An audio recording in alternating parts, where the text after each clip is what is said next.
पितृपक्ष में भूल कर भी ना करें ये 7 काम, वरना पितरी हो जाएंगे नाराज। नमस्कार दोस्तों, स्वागत है आपका हमारे चैनल पर। अगर आप इस चैनल पर नए आए हैं तो पहले चैनल को सब्सक्राइब जरूर करें और कमेंट बॉक्स में राधा रानी के चरणों में राधे राधे की हाजिरी जरूर लगाएं। हिंदू धर्म में पितरों का बहुत महत्व माना गया है। हिंदू कैलेंडर के अनुसार भाद्रपद यानी भादो साल का 6वां महीना है। हर साल भाद्रपद की पूर्णिमा से सर्व पितरी अमावस्या तक पितरी पक्ष मनाया जाता है। इस दौरान पितरों की आत्मा की शांति के लिए तर्पण, श्राद्ध और पिंडदान आदि किया जाता है। मान्यता है इससे पितरों का ऋण चुकाया जाता है और उन्हें मोक्ष की प्राप्ति होती है। 15 दिन चलने वाले पितरी पक्ष के अंतिम दिन सर्व पितरी अमावस्या का सभी अमावस्या में सबसे ज्यादा महत्व होता है। पितरी पक्ष की अवधि लगभग 15 दिन की होती है, जिसमें लोग अपने पूर्वजों को भोजन व अर्पण आदि कर उन्हें श्रद्धांजलि देते हैं। ऐसा माना जाता है कि इस समय पितृलोक से धरती लोक पर आते हैं। यह पितरों की कृपा और आशीर्वाद प्राप्ति के लिए सबसे उत्तम समय माना गया है। अगर कोई व्यक्ति पितरी दोष से पीड़ित है तो वह पितरी पक्ष में इससे छुटकारा पाने के उपाय भी कर सकता है, जो कि बेहद लाभकारी साबित होते हैं। ऐसे में आइए जानते हैं पितरी पक्ष की तिथि, श्राद्ध और इसका महत्व। साथ ही जानेंगे कि क्या करें क्या न करें। पितरी पक्ष कब से शुरू हो रहा है? हिंदू कैलेंडर के अनुसार पितरी पक्ष भाद्रपद पूर्णिमा से होकर आश्विन माह की अमावस्या तिथि तक चलते हैं। ऐसे में इस बार पितरी पक्ष 17 सितंबर 2024 से शुरू हो रहे हैं, जो 2 अक्टूबर तक चलेंगे। इस दौरान लोग अपने पितरों के निमित्त आश्विन कृष्ण पक्ष में तर्पण और श्राद्ध कर्म आदि करते हैं। पितरी पक्ष को श्राद्ध के नाम से भी जाना जाता है। हर साल पितरी पक्ष की शुरुआत भाद्रपद पूर्णिमा से होती है और सर्व पितरी अमावस्या को इसका समापन हो जाता है। इस साल भाद्रपद की सर्व पितरी अमावस्या 2 अक्टूबर 2024 दिन बुधवार को पड़ रही है और इसी दिन पितरी पक्ष का समापन होगी। पितरी पक्ष का महत्व। धार्मिक दृष्टि से पितरी पक्ष का बहुत महत्व है। यह समय पितरों के प्रति सम्मान और स्मरण प्रकट करने का माना गया है। मान्यता है कि इस अवधि में तर्पण, श्राद्ध और पिंडदान करने से पितरों को मोक्ष की प्राप्ति होती है और व्यक्ति को पितरी दोष से भी छुटकारा मिलता है। ऐसी मान्यता है कि मृत्यु के बाद यमराज 15 दिनों के लिए मृतक व्यक्ति की आत्मा को मुक्त कर देते हैं, जिससे वे अपने परिजनों के पास जाकर तर्पण ग्रहण कर सकें। इन 15 दिनों में परिजनों के पिंडदान और श्राद्ध से पितर अपना भाग लेकर फिर वापस स्वर्ग लोक चले जाते हैं। पितृपक्ष में भूल कर भी न करे ये काम। 1. पितृपक्ष में शराब, मांसाहार, पान, बैंगन, प्याज, लहसुन, बासी भोजन, सफेद तिल, लौकी, मूली, काला नमक, सत्तू, जीरा, मसूर की दाल, सरसों का साग आदि वर्जित माना गया है।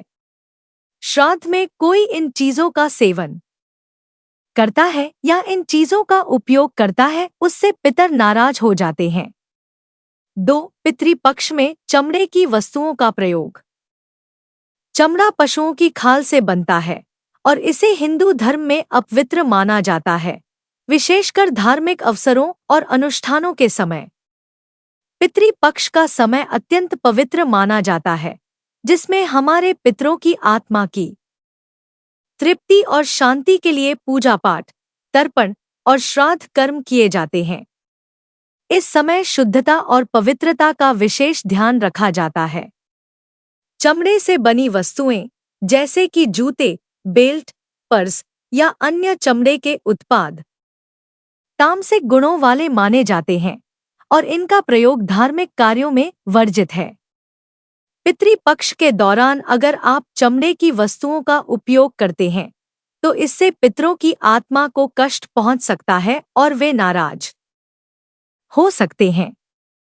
इसका नकारात्मक असर आपके जीवन पर भी पड़ सकता है, जैसे कि अशांति, आर्थिक समस्याएं या स्वास्थ्य संबंधी समस्याएं। पितृपक्ष के दौरान चमड़े की वस्तुओं का उपयोग करने से बचें। अगर संभव हो तो इस समय के लिए वैकल्पिक वस्त्र और वस्तुओं का उपयोग करें, जैसे कि कपड़े के जूते, बेल्ट और पर्स। यह आपको पितरों की नाराजगी से बचाएगा और उनकी कृपा प्राप्त करने में सहायक होगा। 3. शुभ कार्यों से परहेज करें। पितृपक्ष में विवाह, गृह प्रवेश, नया व्यवसाय शुरू करना या कोई भी अन्य शुभ कार्य करने से बचना चाहिए। इस समय को पितरों की आत्मा की शांति के लिए समर्पित माना जाता है। शुभ कार्यों के लिए यह समय उपयुक्त नहीं होता और ऐसा करने से पितरों की नाराजगी का सामना करना पड़ सकता है। अगर इस दौरान कोई शुभ कार्य करना अत्यावश्यक हो तो पहले किसी योग्य ज्योतिषी या पंडित से सलाह जरूर लें। 4. क्रोध और विवाद से बचें। पितृपक्ष के दौरान अपने स्वभाव में संयम और धैर्य बनाए रखें। इस समय क्रोध करना, विवाद करना या किसी के साथ दुर्व्यवहार करना पितरों को नाराज कर सकता है, खासकर परिवार के बुजुर्गों या माता-पिता के साथ। दुर्व्यवहार करना बहुत बड़ा पाप माना जाता है। अगर इस दौरान आप क्रोध करते हैं या किसी के साथ गलत व्यवहार करते हैं तो पितरों की आत्मा दुखी हो सकती है और इसका असर आपके जीवन पर विपरीत रूप से पड़ सकता है। 5. पितृपक्ष में साबुन और तेल का उपयोग नहीं करना चाहिए। पितृपक्ष का समय हमारे पूर्वजों की आत्मा की शांति और तृप्ति के लिए समर्पित होता है। इस दौरान पिंडदान, तर्पण और श्राद्ध जैसे अनुष्ठान किए जाते हैं, जो हमारे पितरों को प्रसन्न करने और उनके आशीर्वाद को प्राप्त करने के लिए किए जाते हैं। यह समय शुद्धता और पवित्रता का होता है, जिसमें हमें अपने आचरण और दिनचर्या का विशेष ध्यान रखना होता है। पारंपरिक मान्यताओं के अनुसार पितृपक्ष के दौरान साबुन और तेल का उपयोग करना अशुद्धि का प्रतीक माना जाता है। साबुन और तेल का उपयोग आमतौर पर शरीर की सफाई और सौंदर्य के लिए किया जाता है, लेकिन इस समय हमारे शरीर की बाहरी शुद्धि की बजाय आंतरिक शुद्धि पर ध्यान दिया जाता है। साबुन और तेल के उपयोग से शरीर में तामसिकता और भौतिकता का भाव उत्पन्न होता है, जो पितरों की आत्मा को कष्ट पहुंचा सकता है। इस समय का महत्व मानसिक और आत्मिक शुद्धि में है और इसलिए साबुन और तेल का उपयोग करने से बचना चाहिए ताकि पितरों की नाराजगी न हो और उनके आशीर्वाद से हमें सुख समृद्धि प्राप्त हो सके। पितृपक्ष के दौरान धार्मिक अनुष्ठानों और श्राद्ध कर्मों में पूरी पवित्रता का पालन किया जाता है। साबुन और तेल का उपयोग करने से इस पवित्रता में बाधा उत्पन्न हो सकती है। अनुष्ठानों के समय शरीर और मन की शुद्धता पर विशेष ध्यान देना जरूरी है, इसलिए इस समय साबुन और तेल का उपयोग वर्जित माना जाता है। पितृपक्ष में हमारे पूर्वजों की आत्मा की शांति के लिए आत्मिक शुद्धि का महत्व है। साबुन और तेल जैसी चीजों का उपयोग करने से बाहरी शुद्धि तो हो सकती है, लेकिन यह समय आंतरिक शुद्धि और पवित्रता का है। इसलिए इस दौरान हमें इन चीजों से परहेज करना चाहिए और ध्यान, पूजा पाठ और अन्य धार्मिक गतिविधियों पर ध्यान केंद्रित करना चाहिए। अगर इस समय साबुन और तेल का उपयोग किया जाता है तो इससे पितरों की आत्मा को अशांति महसूस हो सकती है और वे नाराज हो सकते हैं। इसका नकारात्मक प्रभाव हमारे जीवन पर पड़ सकता है, जिससे मानसिक और शारीरिक समस्याएं उत्पन्न हो सकती हैं। 6. नए वस्त्र खरीदने से बचें। पितृपक्ष को हमारे पूर्वजों के प्रति श्रद्धांजलि अर्पित करने का समय माना जाता है। इस समय में नए कपड़े खरीदने से ऐसा प्रतीत होता है कि हम शोक की स्थिति में नहीं हैं, जिससे पितरों की आत्मा नाराज हो सकती है। यह समय उनके प्रति समर्पित होता है और इस दौरान हमें भौतिक सुख सुविधाओं की बजाय पितरों की आत्मा की शांति पर ध्यान देना चाहिए। हिंदू धर्म में पितृपक्ष के दौरान धार्मिक परंपराओं का पालन अत्यंत महत्वपूर्ण होता है। इन परंपराओं में नए वस्त्रों का क्रय न करना भी शामिल है। परंपरागत रूप से यह माना जाता है कि इस दौरान नए वस्त्र खरीदने से जीवन में अशांति आ सकती है और पितरों की कृपा प्राप्त नहीं हो पाती। इस समय नए वस्त्र खरीदने से पितरों की नाराजगी हो सकती है, जिससे जीवन में कई प्रकार की समस्याएं उत्पन्न हो सकती हैं। आर्थिक समस्याएं, स्वास्थ्य संबंधी समस्याएं और अन्य परेशानियां जीवन में आ सकती हैं। इसलिए इस दौरान नए वस्त्र खरीदने से परहेज करना चाहिए। 7. नकारात्मक भावनाओं से बचें। पितृपक्ष में क्रोध, द्वेष, ईर्ष्या और अहंकार जैसी नकारात्मक भावनाओं से दूर रहना चाहिए।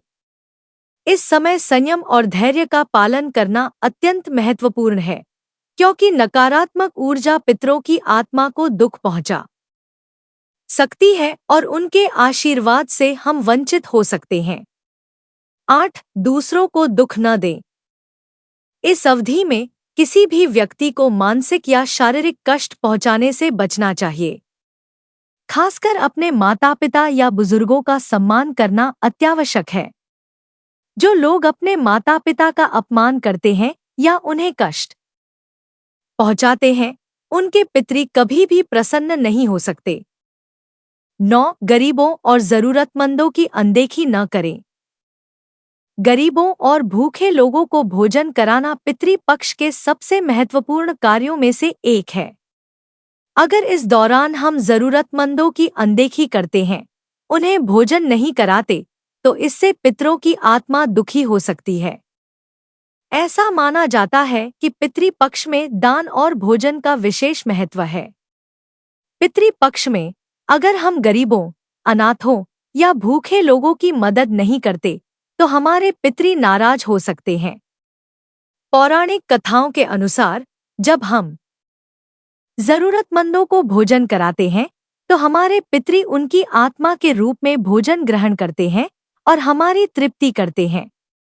इसलिए इस दौरान जितना हो सके जरूरतमंदों को भोजन कराएं, वस्त्र दान करें और उनका आशीर्वाद प्राप्त करें। यह न केवल पितरों को प्रसन्न करेगा, बल्कि आपके जीवन में भी खुशियों का संचार करेगा। 10. तर्पण में जल का अपव्यय न करें। पितृपक्ष में तर्पण का कार्य विशेष रूप से महत्वपूर्ण होता है। तर्पण के दौरान पवित्र जल का उपयोग किया जाता है। जल का उपयोग बहुत सोच समझकर और सावधानी से करना चाहिए। इस दौरान अगर आप जल का अपव्यय करते हैं, तो यह पितरों को नाराज कर सकता है। तर्पण का सही विधि से करना बहुत जरूरी है। तर्पण का मतलब है पितरों को जल अर्पित करना, जो उनकी आत्मा की तृप्ति के लिए होता है।